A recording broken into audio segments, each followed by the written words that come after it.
that even if I wanted to, you know. So yeah, so it wasn't like it is today. How people have, they got 6 to 12 months, 2 years to get to know it. No. And plus, like I said, my parents were older than most of the parents that I went to school with at the time. So they grew up, like my mom was born in 1933 and my dad was born in 1925. So they grew up in a different time. Yes. It's a completely different world, but they just decided that they wanted to be together, and they decided that they was going to stay together.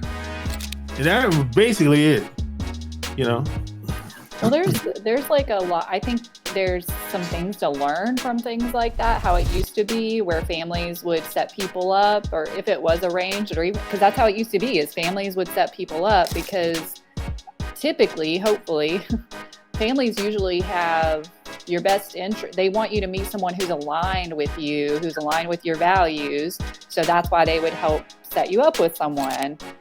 But now people really base it off of that initial spark, and they think that that's all there is. And that is great. Like, that chemistry is awesome. But that doesn't always lead to a long-lasting relationship. And so if you don't know what your values are or who you want in your life for forever, and you just base your decision off of that initial hit of dopamine and oxytocin, that's not necessarily going to be.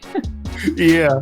And that's really how people are doing it right now. And, I think that's shifting. I think people are starting to realize that the generation before, that's how they would do it. They would just be like, yeah, I like this person, because we've not had any role models for how to do this, because it used to be families that were setting it up, and then you're just kind of out on your own, you leave an 18-year-old to decide who they're going to be with, and maybe not the greatest decisions would happen.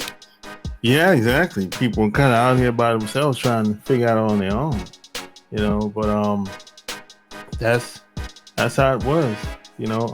And plus, when you meet somebody in the beginning, it's not going to stay that way forever.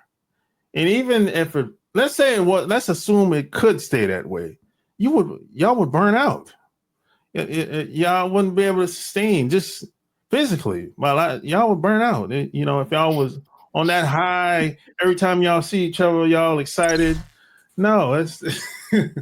But the thing is, though, I always say that even though the relationship is going to change, you're going to change how you see that person, right?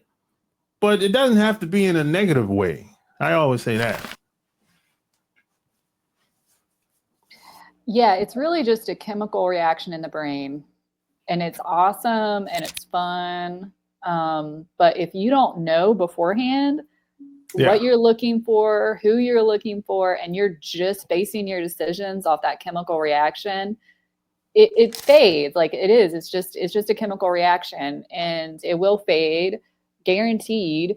Yep. And if you don't have anything in common with this person, or if they're not aligned with your life, it's going to make for a lot of tension. Yeah, exactly. So you have to have a foundation. You have to build a foundation outside of the feelings and the excitement.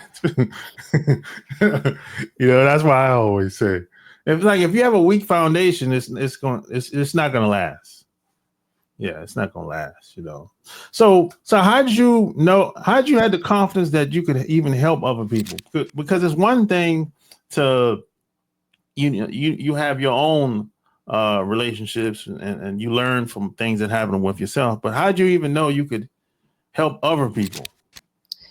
Yeah, so what I did in my life was very systematic, and I read books, and I